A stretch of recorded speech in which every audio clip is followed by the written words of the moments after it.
A warning this morning about car seats, not the kind you put your children in, but the ones you sit on. Experts say in certain crashes, some car seats can break and collapse. That can lead to paralysis or death. Chris Van Cleve is in Washington with an investigation you'll see first on CBS this morning. Chris, good morning.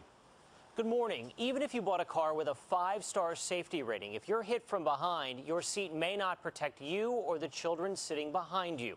Every day, on average, 3 children are killed and 470 injured in accidents. 11% of those child victims are in rear seats, where the government recommends children sit. 16-month-old Taylor Warner loved the water and was just learning how to walk. She had about 6 weeks that she was toddling around, and then it was over. 5 years ago, the Warners' 2010 Honda Odyssey was rear-ended at 55 miles an hour.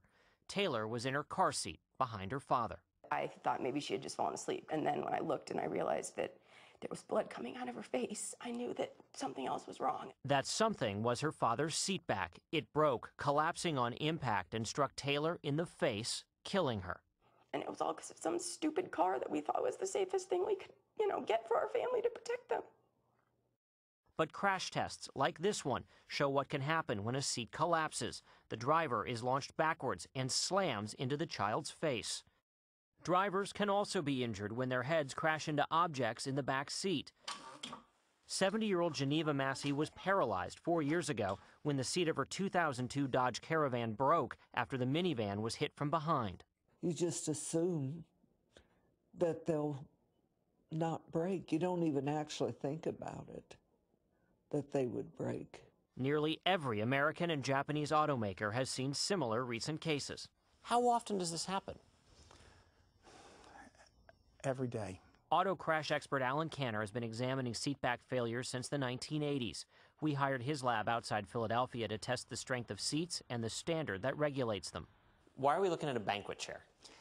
What we're trying to do is show how absolutely ridiculous the federal standard is. 50. This is the only test required to pass the federal standard, putting a brace across a seat, attaching it to a winch, and pulling.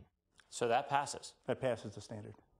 With standards so low, Canner finds all vehicle seats, and even that banquet chair, meet or exceed the federal requirements. But failures like this can still happen. Do car makers know this is an issue? Yes. They've actually known for decades. In a 1996 deposition, a General Motors engineer admitted GM started tethering dummies to the seats during crash tests because the dummies were expensive, and the chances of losing them were pretty high. Improving the seats wouldn't be expensive. One engineer being deposed said strengthening them would cost on the order of $1 or so. This is a belt-integrated seat. Longtime accident investigator Ken Sacholsky has been trying to get the National Highway Traffic Safety Administration, or NHTSA, to require stronger seats since 1992 when he spoke to Ed Bradley on CBS 60 Minutes. It's an inadequate standard. It's flawed as far as I'm concerned. Has that changed? No, it hasn't. It's basically the same today as it was then. It's a worthless standard. It does nothing for the consumer.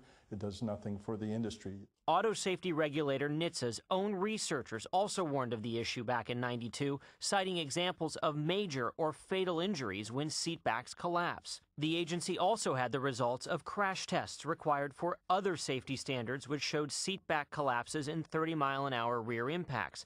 Despite that, NHTSA does not require similar tests for seat strengths. If you can't talk to them about it, who can you talk to? No one, I guess. NHTSA declined to speak to 60 Minutes, saying only the agency was investigating ways to strengthen the standard. That was in 1992. We've known for years that... In 2000, then NHTSA Administrator Sue Bailey told CBS News the agency would be looking into the seatback issue within a year. It's not appropriate that we are working off of 30-year-old standards. But 15 years later, the standard remains the same as when it was written in the late 1960s. This is the lumbar pad. The agency stopped looking into the issue in 2004. Current NHTSA Administrator Mark Rosekind didn't have time to sit down with us, so we caught up with him. Sir, Chris Van Cleve from CBS News. I need to ask you about the seat standards. Here, we're just going to go. We're going to go. Yeah, and their tendency to fail in rear-end collisions. We've been trying to get a couple of minutes with you, sir. Happy birthday to you. They had changed the government safety standards to where you know, the seat back wouldn't fail, then we would still have a 6-year-old running around. How do I, as a consumer, know if I've got a strong seat or a weak seat? There's no way of knowing as a consumer. You want to go get in? Liz and Andy Warner don't take any chances now. Go climb in and then we'll come buckle you. They make sure their 3 surviving children are buckled into the middle seats or third row, far away from passengers whose seats could collapse. I'm sure everybody who buys a car would pay $50 more to make sure that this doesn't happen to them. I know I would. The Warner and Massey families settled their lawsuits against those car makers. The automakers say their cars are safe, meet or exceed all federal safety standards, and have improved over the years. For its part, NHTSA says it didn't have the data to support changing the standard. Since we began investigating, we have found 9 children killed in accidents like the Warners. That's more than the number of people killed by faulty Takata airbags. Nora?